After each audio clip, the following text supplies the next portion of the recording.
We used to get gifts.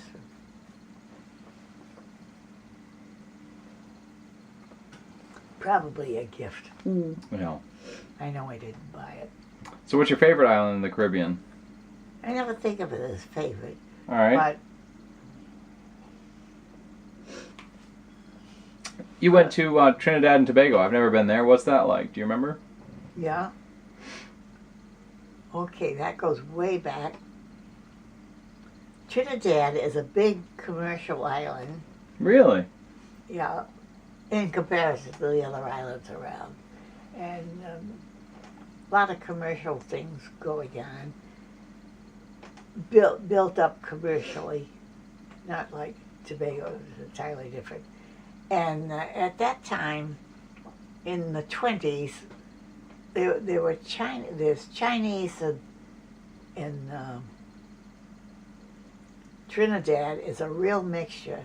Has Chinese, I think there are 3 different, very distinct personnel. Chinese, I think Arabic, and something else, very unusual, 3 different, very distinct. French? Well, some were Muslim, I know, so it was the Muslims were fighting in India all the time. How did they end up there? I don't know. It was very unusual, and in the 1920s they were killing each other. These different, Yeah. and that they had just calmed down about the time we went, and as it said in the paper, you could tell they were getting along by the combination of features. This group had intermarried to that group, Right. and the features were really weird. They didn't look like anything. It was a real mixture. And at that time we were there, they were having there's another word for a contest, but anyway, these different local groups make these songs up, and there's a term for the songs like that they all sing. There's a term for it. You'd recognize it if I said it. But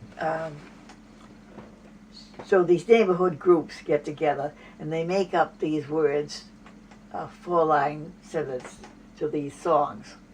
And they're, what would you call them? There's a word for that too. Little chorus or? No, not chorus, but anyway, these different groups have these songs and they make up their short sentences and they tell stories anyway. So they're having a contest in the main part, I forgot the capital of Trinidad at the time we were there, and that's where we were. We landed in the capital, and they had been building up to this all around in the outlying areas, and they were having the main contest right back there in the capital of Trinidad, and we paid to go to this contest. It was, and they sang these songs, and in the contest, as they came up to take their turn at the mic, they were given a subject, and they had to make up these dribbles songs about that contest, whatever the subject was. They had to come up with it. All of a sudden, they'd stand over in the corner here, and they'd give them this... Improv. Yeah, it was improv. Wow. So that these, I don't know how far ahead they gave it, maybe 15 minutes or something like that. Wow. And then they were at the mic, and they had to come out with this. They were very clever, and I remember one about dogs that there was a 4-syllable line, da, da, da, da, da, da, da, like right. that. It was really a howl. It was a lot of fun. And watching the audience was fun. Those lights I see, a green and a red one. That's our fridge. Oh, it's in the boat. Yeah, that's in the boat. Yeah, like, red and green lights. Red and green lights. Yeah, you made me a little nervous too, frankly. What it That's our fridge. Good joke, you got us. So, So yeah, then you could go around and they had all these street vendors just selling things, and it all looked kind of strange to me. And I guess I decided to have a hot dog at the street vendor, and it tasted very, very spicy, nothing like anything around here. But coming in on the plane is a funny part, and this governor of Rhode Island, very good, Governor Sunderland his name was, and he was Jewish, and we met him on the plane coming into the island, and we were staying at Queen's Guest, and I guess how we happened to talk to them and find out they were staying at Queen's Guest. So we got off the plane, and he said to Ernie, "Do you want to take a taxi to Queen's Guest with us?" So I mentioned he's Jewish because the funny part of it was he's looking for somebody to share the taxi ride with him. So right. Which is a very Jewish trait. Right. We split the price of the taxi going to the Queen's Guest. So. That's funny, and it's probably a pretty fancy place to stay. You know, that's. Yeah. He was. I remember you and Grandpa sent me a postcard from Trinidad and Tobago. Really? Oh, now Tobago is a little island off Trinidad, and it's like Block Island off Rhode Island. Oh, really? That small, that different? It was a resort area. Yeah. And very nicely done with these cottages that you paid to go to, and I think it was more like cottages than hotel. And there was an inlet on the island, and it must have been salt water.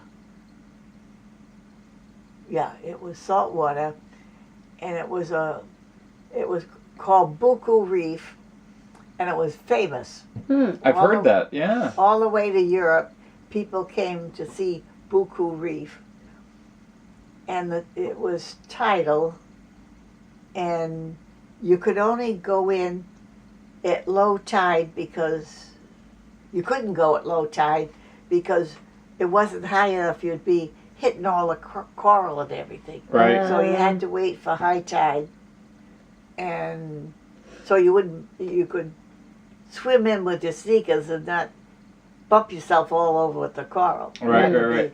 And there was only a certain time of year, and only certain times when the water was high enough so you could swim there. And there were people that had been there 3 and 4 weeks waiting for this to get to be right high so that they could swim and see this famous reef. Wow. And you happened to hit it just at the right time? We came in, we had the By one accident? day there. Wow. It was the day that you could go swimming on the reef. So what was the reef like? Absolutely gorgeous. Really? Absolutely beautiful. Wow. That's impressive, because you've been to the Great Barrier Reef, you've been all over. Well, I didn't really get to the Great Barrier Reef, but I was on the plane talking to a traveling salesman, I think, and had been to different places, and I was saying, I'd been to the Buku Reef, and I said, I'd like to see the one in Australia, what do they call it? What they have a name for it, the reef.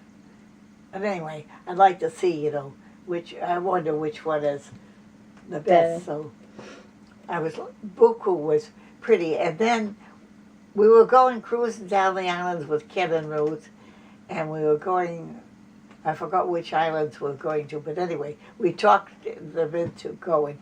And Howard and Betty were coming with us that time, which they've only done that once.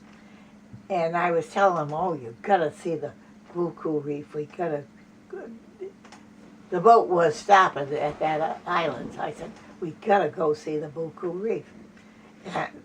And we all bought tickets to go out to the Buku Reef.